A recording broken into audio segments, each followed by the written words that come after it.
Hello बच्चों, class 10th में आपका एक चैप्टर चल रहा है वास्तविक संख्याएं।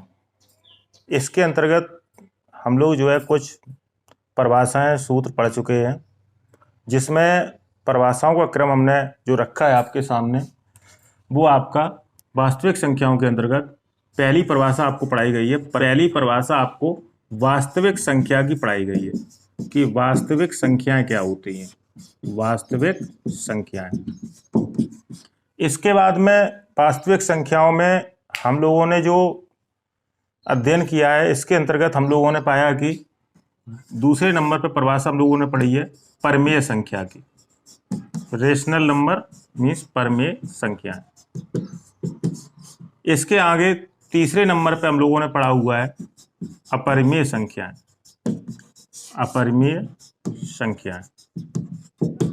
इसी के साथ साथ इसमें कहीं ना कहीं ऐसे शब्द यूज हुए हैं जिनका हमें छोटी क्लास में परिभाषाएं पढ़ चुके हैं। जैसे कि चौथे नंबर पे हमने पढ़ी थी पूर्णांक। है पूरा अंक क्या होता है, पूर्णांक कितने प्रकार के होते हैं।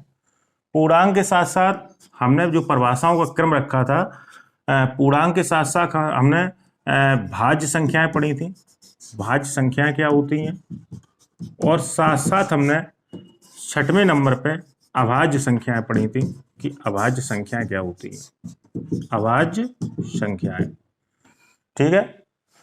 इसके साथ साथ और भी परिभाषाएं पढ़ी हैं, पिछले 2 वीडियो में आपको परिभाषाएं समझाई गई हैं। और ये चैप्टर सीधा समझिए कि परिभाषाओं पे जो है आपका जो है पूरा निर्भर करता है, बेस्ड ऑन ओनली थ्योरी है।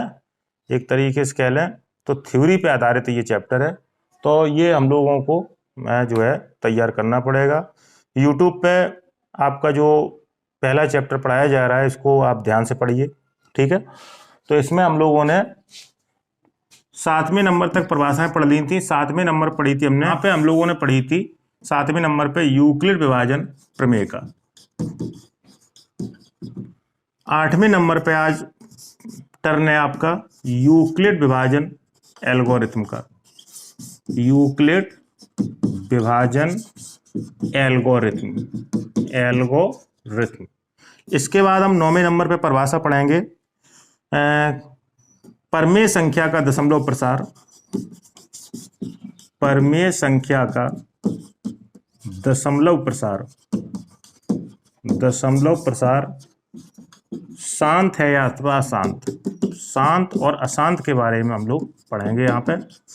इसके बाद लास्ट हेडिंग हम लोग पढ़ेंगे कि दो संख्याओं के एचसीएफ एलसीएम में संबंध। दो संख्याओं के एचसीएफ हाईएस्ट कॉमन फैक्टर तथा एलसीएम लोएस्ट कॉमन मल्टीपल में संबंध। इतना हम लोगों को अध्ययन करना है। जब हम लोग इतना 3 डेफिनेशंस का और अध्ययन कर लेंगे तो पूरी 7 डेफिनेशन हम पढ़ चुके हैं। इसके अलावा 3 डेफिनेशंस का जो अध्ययन करेंगे, इन्हीं डेफिनेशंस पे जो बेस्ड होंगे क्वेश्चन, उनको हम आसानी से लगा सकते हैं। तो यहाँ पे देखिए, पिछले वीडियो में आपको विधिवत रूप से 1 बाई 1 परिभाषा को समझाया गया है। इस पे आप जो है पूरा फोकस करिए कि वास्तविक संख्याएं क्या होती हैं, आपको बताया गया है। वास्तविक संख्याओं के बाद परमेय संख्याएं, अपरमेय संख्याओं के बारे में समझाया गया है। इन दोनों में कहीं ना कहीं पूर्णांक आया था, तो पूर्णांक के बारे में समझाया गया। साथ साथ भाज्य संख्याएं, अभाज्य संख्याओं के बारे में समझाया गया, क्योंकि भाज्य संख्याएं और अभाज्य संख्याओं का भी कहीं ना कहीं प्रयोग हुआ था। इसके बाद यूक्लिड विभाजन प्रमेय का। ठीक है, प्रमेय का क्यों पढ़ रहे हैं, प्रमेय का यूज है किसमें, एल्गोरिथम में। ये हम बता चुके थे आपको। तो एल्गोरिथम पढ़ने से पहले हम लोगों को प्रमेय का पढ़नी थी, जिसका रूप था आपका A = BQ + R, जिसमें 2 संख्याएं दी जाती हैं A और B। एक बड़ी संख्या है A, B छोटी संख्या है। तो इनसे हम अन्य 2 संख्याएं प्राप्त कर लेते हैं Q और R। ठीक है। तो उसके लिए एक फॉर्मूला बनाया गया था A = BQ + R। इसके साथ साथ हम लोगों को और भी पढ़ना है परमेय संख्या का दशमलव प्रसार शांत है कि अशांत, और 2 संख्याओं के एचसीएफ और एलसीएम में संबंध। तो इन परिभाषाओं को हम पढ़ चुके हैं। चूंकि 7 नंबर तक जो परिभाषाएं हैं वो हम पिछले वीडियो में पढ़ चुके हैं, और 8वीं जो आपका एल्गोरिथम पढ़ना है, यूक्लिड विभाजन एल्गोरिथम, तो ये देखिए पूरा थ्योरिकली बेस है, तो इसके बारे में थोड़ा सा हम समझा दें। हम लोगों ने यूक्लिड विभाजन प्रमेय पढ़ी थी, जिसके अनुसार यूक्लिड विभाजन प्रमेय के अनुसार यूक्लिड ने बोला है कि हमें यदि दो संख्याएं दी जाएं, थोड़ा समझा रहे हैं शॉर्ट में आपको, दो संख्याएं दी गई हैं आपको ए और बी, जिसमें एक संख्या बड़ी होगी और दूसरी संख्या आपकी छोटी होगी। मान लीजिए ए बड़ा है और बी छोटा है, तो इनसे हम क्या करते हैं कि अन्य दो संख्याएं, अन्य दो पूर्णांक ज्ञात कर लेते हैं इन्हीं दोनों से। ठीक, ए और बी से अन्य दो पूर्णांक कौन कौन, क्यू तथा आर प्राप्त कर लेते हैं। कैसे प्राप्त करते हैं, उसके लिए फॉर्मूला होता है A equal to B Q plus R. ये हम पिछले टर्म पे पढ़ा चुके हैं आपको। ए को कहते हैं भाज्य, भाज्य बराबर भाजक गुणा भागफल प्लस शेषफल। एक कंडीशन और बताई थी कि आर का मान जो होता है, ये जो शेषफल दिख रहा है आर, वो हमेशा 0 से बड़ा या बराबर होता है और बी से छोटा होता है। ठीक, तो ये थी आपकी क्या, यूक्लिड विभाजन प्रमेय का ये। अब हम लोग जब एल्गोरिथम पढ़ रहे हैं तो देखिए एल्गोरिथम के कुछ नियम बना लेंगे अपने, ठीक है, किताब के अनुसार बना लेंगे या किसी भी थ्योरी के आधार पर नियम बना लेंगे, लेकिन मेन लक्ष्य इसमें ये रहेगा एल्गोरिथम में, एल्गोरिथम की बात कर रहे हैं, 8वें नंबर की पर डेफिनेशन की बात कर रहे हैं। जो एल्गोरिथम पढ़ेंगे हम लोग, तो उसमें हम लोगों को ये पूरी प्रमेय पढ़नी है, और साथ साथ ये आर जो दिख रहा है रिमाइंडर, जो आपका शेषफल था, भाज्य बराबर भाजक, भाज्य कहेंगे ए को, है ए को कहेंगे क्या, भाज्य, पिछले टर्म पे पढ़ा चुके हैं आपको हम, भाज्य बराबर बी को कहते हैं भाजक इनटू क्यू को कहते हैं भागफल प्लस आर को कहते हैं शेषफल। तो हम लोगों को यूक्लिड विभाजन प्रमेय का प्रयोग करना पड़ता है एल्गोरिथम में। एल्गोरिथम क्या है ये, इससे हम लोग एचसीएफ ज्ञात करते हैं, जिसको हम हाईएस्ट कॉमन फैक्टर या ग्रेटेस्ट कॉमन डिवाइजर के नाम से जानते हैं। ठीक है, दोनों नाम आपके मासा के ही हैं, जिसको हम हिंदी में मासा कहते हैं और मासा, और वैसे से हम लोग एचसीएफ के नाम से ज्यादातर जानते हैं, हाईएस्ट कॉमन फैक्टर। इसको हम जीसीडी भी कहते हैं, ग्रेटेस्ट कॉमन डिवाइजर। तो हम लोग जो है क्या करेंगे इसमें कि इसमें हम लोग लिखेंगे बाकायदा सिस्टम से एल्गोरिथम में कि यूक्लिड विभाजन एल्गोरिथम में यूक्लिड विभाजन प्रमेय का उपयोग किया जाता है। इसमें ये प्रयोग तब तक करते रहते हैं जब तक कि शेषफल 0 ना हो जाए। शेषफल 0 होने की कंडीशन में आपका जो है एचसीएफ निकल आता है। तो देखिए आज जो है, आज से जो है आपको हम यूक्लिड विभाजन एल्गोरिथम के बारे में बताएंगे, क्योंकि ये सभी परिभाषाएं आपको पढ़ा चुके हैं और ये चैप्टर केवल परिभाषाओं पे आधारित है, इसको आप ध्यान से लीजिए। ठीक है, तो आइए एल्गोरिथम के बारे में जानते हैं। तो आगे बच्चों हम लोग यूक्लिड विभाजन एल्गोरिथम के बारे में जानेंगे। देखिए यूक्लिड विभाजन एल्गोरिथम पढ़ने से पहले यूक्लिड विभाजन प्रमेय का सही स्तर पे याद होना अनिवार्य है, क्योंकि देखिए प्रमेय का यूज नहीं करना जानते हैं आप तो फिर एल्गोरिथम में परेशानी आएगी, क्योंकि थोड़ा थ्योरिकली चैप्टर है, इसको आप समझने का प्रयत्न करें। तो देखिए यूक्लिड विभाजन एल्गोरिथम में हमने जो लिखा हुआ है उससे कम आपको, जितना लिखा है उससे कम आपको तैयार करना है, पूरा नहीं करना है तैयार। एग्जाम्पल सहित हमने बताया आपको।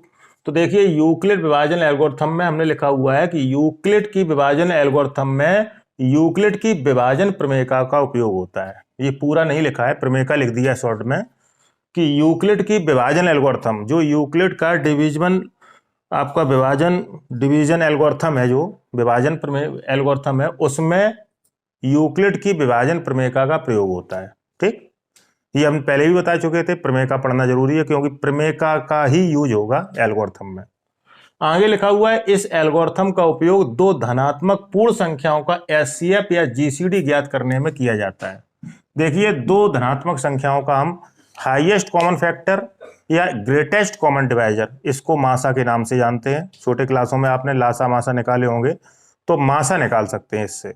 ठीक है, तो उसमें इसका प्रयोग होता है। ठीक है, तो ये दो कथन आपको अपने दिमाग में रख लेना है कि हम लोग जो है यूक्लिड की विभाजन प्रमेय एल्गोरिथम में प्रमेयिका का प्रयोग करते हैं। दूसरा कथन, इस एल्गोरिथम, जो एल्गोरिथम पढ़ रहे हैं, इस एल्गोरिथम का क्या प्रयोग है, इसका यूज क्या है।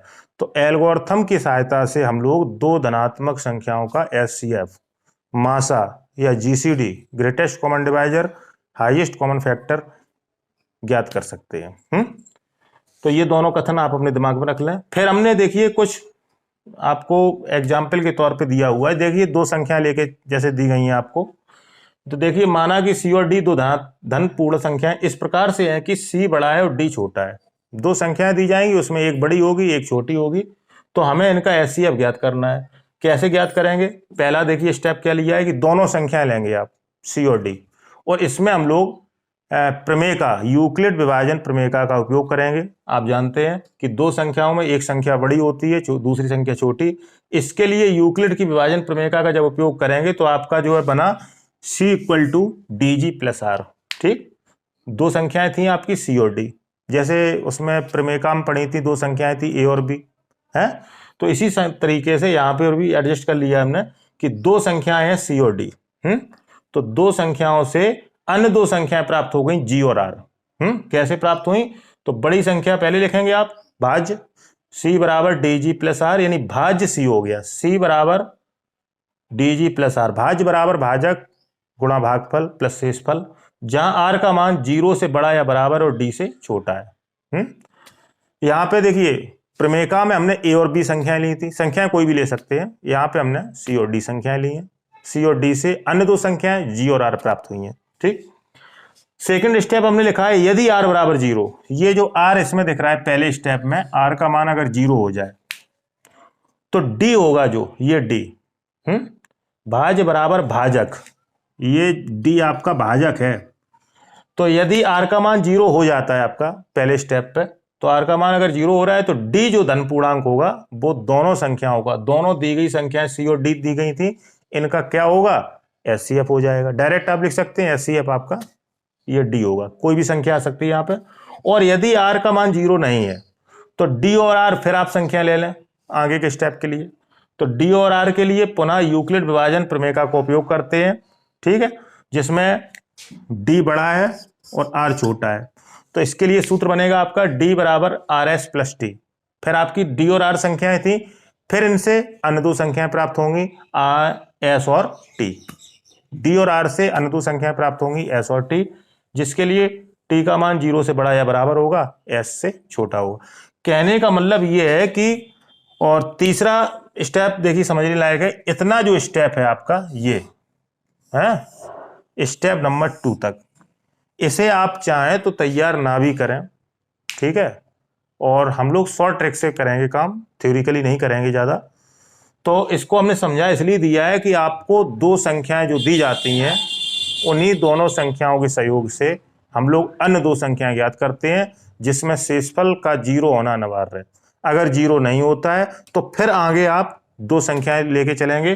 कौन सी दो संख्याएं? वो हमने आपको बताई हैं कि वो संख्याएं फिर पुनः लेके चलेंगे, फिर उनमें यूक्लिड विभाजन प्रमेयिका लगाएंगे। ये स्थिति तब तक जारी रहेगी जब तक कि शेषफल 0 ना हो जाए। तो आप दो स्टेप ये आप अपने दिमाग में रखें। तीसरा स्टेप आपके लिए महत्वपूर्ण रहेगा कि यूक्लिड की विभाजन प्रमेयिका का प्रयोग, ये जो प्रमेयिका लगाई हुई है हमने दो स्टेप में, यूक्लिड की विभाजन प्रमेयिका का उपयोग तब तक जारी रखिए जब तक कि शेषफल शून्य प्राप्त ना हो जाए। शेषफल हमारा शून्य होना चाहिए है।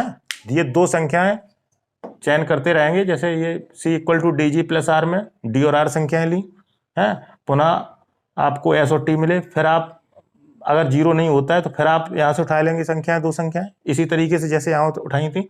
तो कहने का मतलब ये स्टेप तब तक आप जारी रखेंगे जब तक कि आपका शेषफल शून्य प्राप्त ना हो जाए। ठीक, यदि शेषफल शून्य हो जाए तो भाजक ही एचसीएफ या जीसीडी कहलाता है। भाज्य बराबर भाजक गुणा भागफल प्लस शेषफल, भाजक ही आपका एचसीएफ या जीसीडी होता है। तो कहने का मतलब यह है कि यूक्लिड की विभाजन एल्गोरिथम में यूक्लिड की विभाजन प्रमेयिका का प्रयोग होता है।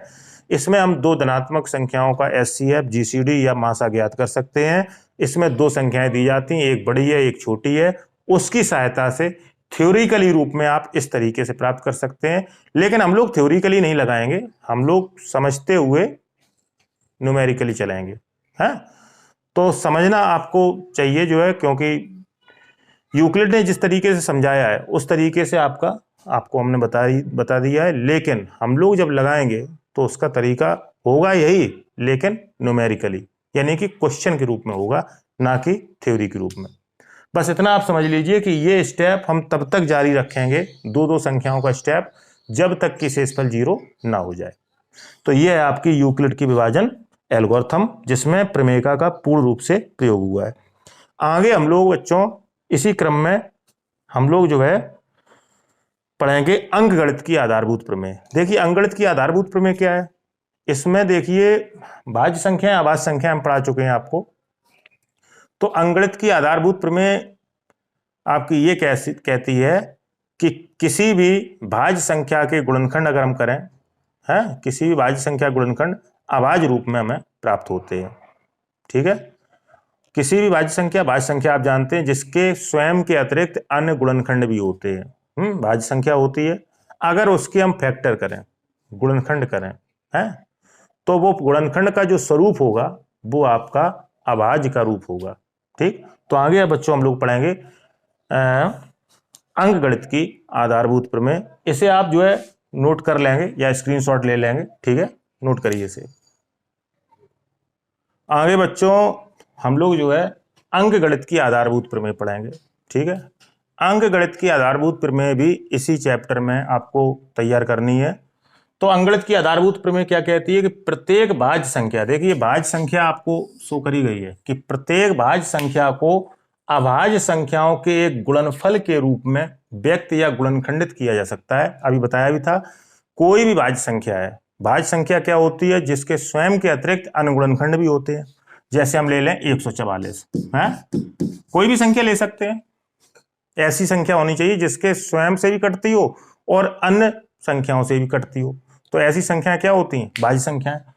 तो प्रत्येक भाज्य संख्या को अभाज्य संख्याओं के गुणनफल के रूप में व्यक्त किया गुणनखंडित किया जा सकता है, तथा यह गुणनखंड अद्वितीय होते हैं। अद्वितीय का मतलब आ माने नहीं और द्वितीय माने कोई दूसरे। आप ये नहीं कह सकते कि हमने 3 से काटा है तो 3 की जगह पे हम 5 ले लें या 2 ले लें। ठीक है, अद्वितीय का मतलब फिक्स नंबर से कटेगा आपका। इस पर कोई ध्यान दिए बिना कि अभाज्य गुणनखंड किस क्रम में आ रहे हैं, क्रम आप किसी भी तरीके से उसको लिख सकते हैं, लेकिन अद्वितीय होगा।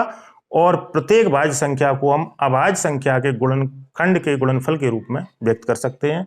कोई भी आपने संख्या, जैसे एग्जाम्पल एक ले रहे हैं आपके सामने, बहुत ध्यान से देखेंगे, 144 है आपकी भाज्य संख्या।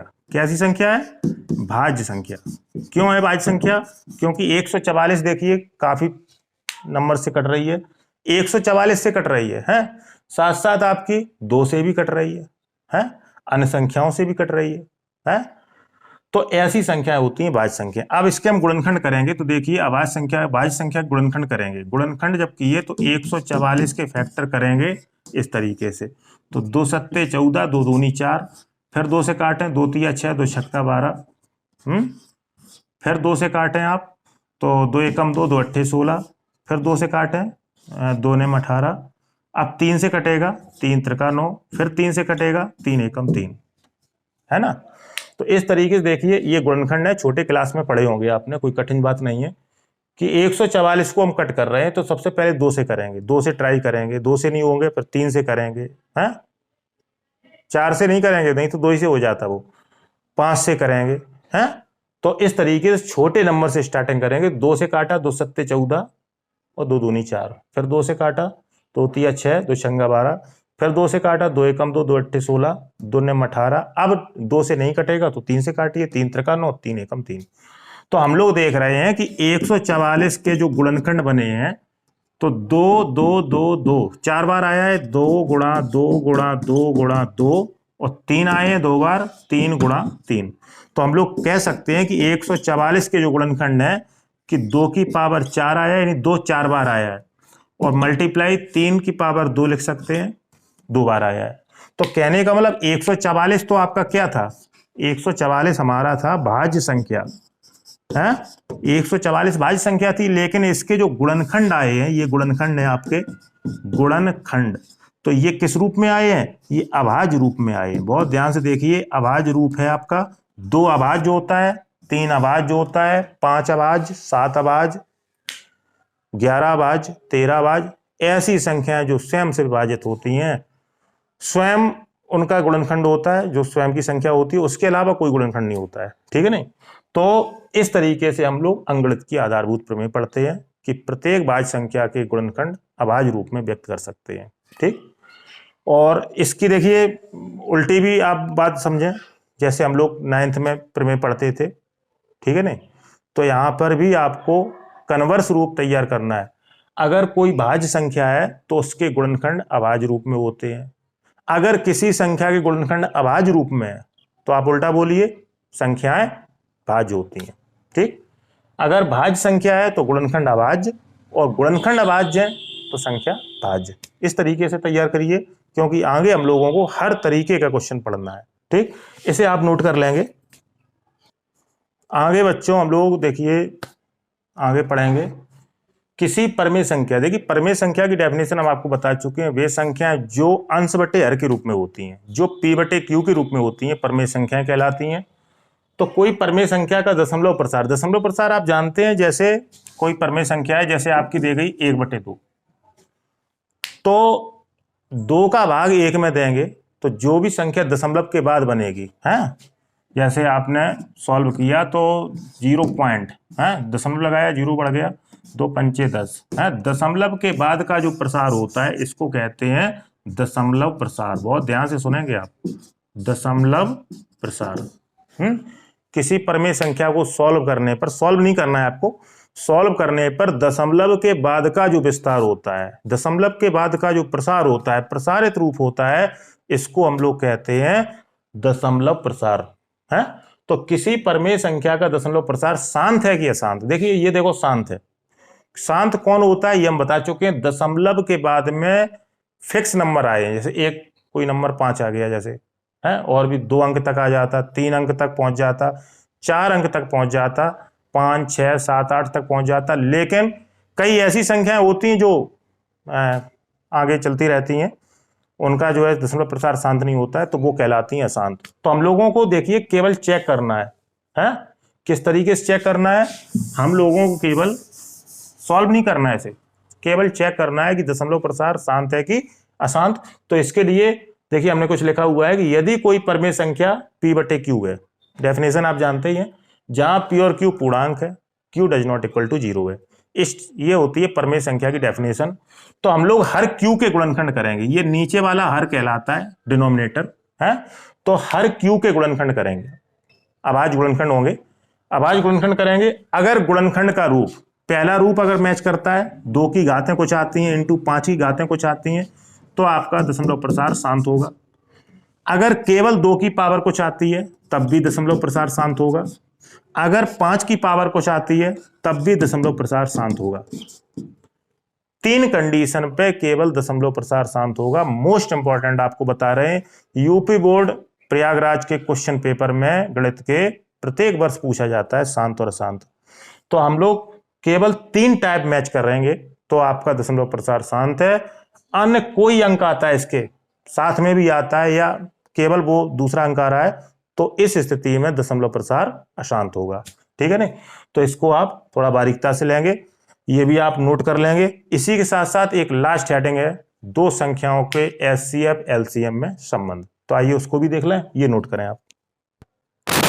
आगे बच्चों हम लोग एक लास्ट हेडिंग, पूरे चैप्टर की लेके लास्ट हेडिंग पढ़ेंगे। इसके बाद में नेक्स्ट वीडियो से आपका सिलेबस स्टार्ट होगा। सिलेबस मीन्स एक्सरसाइज स्टार्ट होगी। तो देखिए इसमें हमने कुछ लास्ट हेडिंग बनाई हुई है कि 2 संख्याएं हैं, 2 संख्याएं हैं, उनका हम एचसीएफ या एलसीएम निकालते आए हैं, छोटे क्लासों में भी निकाली हैं। तो यहाँ पे हम लोग 2 संख्याओं के एचसीएफ और एलसीएम में कुछ संबंध पढ़ेंगे, कुछ रिलेशन पढ़ेंगे।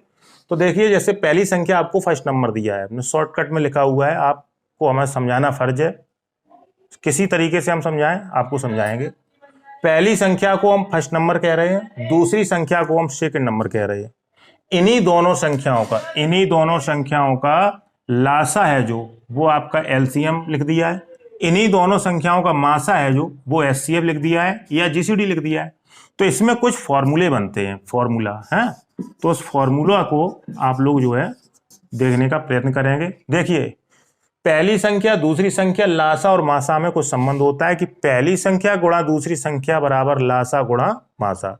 अगर दी गई दोनों संख्याओं का गुणा किया जाए और उन्हीं के लासा और मासा का गुणा किया जाए तो आपका रिलेशन बराबर होता है। तो फॉर्मूला बनने स्टार्ट हो गए कि पहली संख्या गुणा दूसरी संख्या बराबर लासा एलसीएम मासा एचसीएफ। ये मेन रिलेशन है, आपको ये तैयार करना पड़ेगा कि पहली संख्या गुणा दूसरी संख्या बराबर लासा गुणा मासा। ये मेन आपका फॉर्मूला हो गया। यहां से आप कोई भी आप पक्षांतर करके संख्या निकाल सकते हैं। कभी कभी ऐसा होता है 3 दी जाती हैं, जैसे मान लो सेकंड नंबर दिया है, लासा दिया है, मासा दिया है, फर्स्ट नंबर पूछा है तो गुणा का पक्षांतर भाग। तो पक्षांतर के माध्यम से हम लोग बाकी के ज्ञात कर लेते हैं, लेकिन मेन फॉर्मूला आपका ये है। तो जैसे मान लीजिए पहली संख्या निकालनी है तो ये 3 अवयव दिए गए होंगे हैं, तो पहली संख्या का फॉर्मूला बनेगा LCM multiply HCF upon second number. पहली संख्या बराबर लासा गुणा मासा बटे दूसरी संख्या। मान लीजिए दूसरी संख्या निकालनी है तो पहली दी गई होगी है, लासा दिया है मासा दिया है, तो आप दूसरी संख्या निकाल सकते हैं। कैसे? दूसरी संख्या बराबर एलसीएम गुणा एचसीएफ अपॉन पहली संख्या। और भी निकाल सकते हैं, माना कि हमें पहली दूसरी दी गई है, एलसीएम दिया गया है, एचसीएफ निकालना है, अब वहां से पक्षांतर करें तो आपका बनेगा फॉर्मूला कि एचसीएफ बराबर पहली संख्या गुणा दूसरी संख्या बटे एलसीएम है। हो सकता है आपको एलसीएम ज्ञात करना हो तो एचसीएफ दिया होगा, तो आप एलसीएम ज्ञात कर सकते हैं। कैसे? पहली संख्या गुणा दूसरी संख्या अपॉन एचसीएफ। यानी हम लोगों ने ये पाया कि अगर हमें 3 अवयव दिए गए हैं तो चौथा अवयव गुणा का पक्षांतर भाग है। पक्षांतर ट्रांसपोज रूल हम लोगों ने पढ़े हुए हैं, तो पक्षांतर के माध्यम से हम लोग ज्ञात कर सकते हैं। देखिए, इतना संभवतः आपका चैप्टर में है। इसके अलावा भी कुछ छोटी विषय वस्तु अगर बची भी है तो आप जो है उसको हम उसी टाइम पे, जिस टाइम पे पढ़ाएंगे एक्सरसाइज में एडजस्ट कर लेंगे। ठीक है, ये एक अनुमानित डेफिनेशन आपको बताई गई है कि इतनी डेफिनेशन का प्रयोग आपका होता है? तो हम लोगों ने जो डेफिनेशन पढ़ी है इनको आप विधिवत रूप से तीनों वीडियो हैं, 3 वीडियो में केवल डेफिनेशन पढ़ाई गई है आपको। क्यों? क्योंकि फिर चैप्टर को जब पढ़ते समय हम लोग एक्सरसाइज पढ़ेंगे तब हमें कोई प्रॉब्लम नहीं होनी चाहिए। तो हम लोगों का उद्देश्य ये बनता है कि जो है हम लोग जो है ये डेफिनेशन कई बार बार वीडियो के माध्यम से या सेल्फ स्टडी के माध्यम से आप स्वयं भी अध्ययन कर सकते हैं।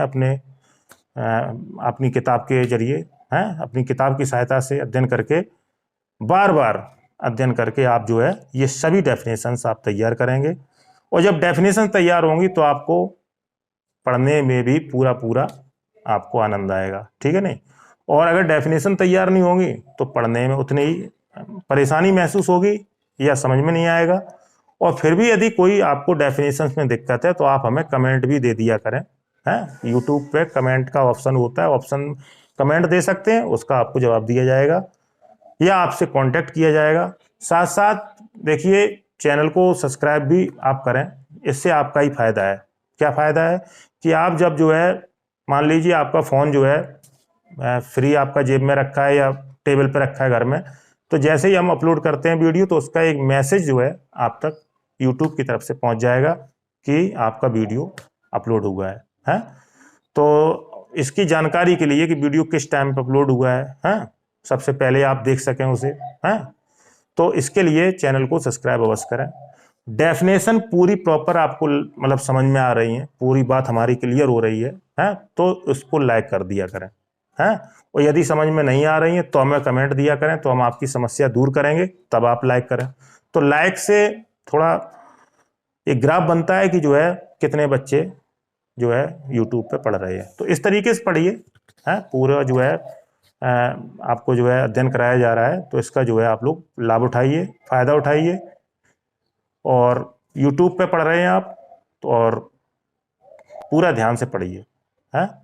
तो आज इतना ही हम बच्चों आपके लिए रखेंगे। नेक्स्ट वीडियो में आपकी एक्सरसाइज स्टार्ट होगी। प्रयास ये किया करेंगे कि एक वीडियो में पूरी एक्सरसाइज को लेके चलें, तो उसमें थोड़ा आप भी सहयोग करेंगे।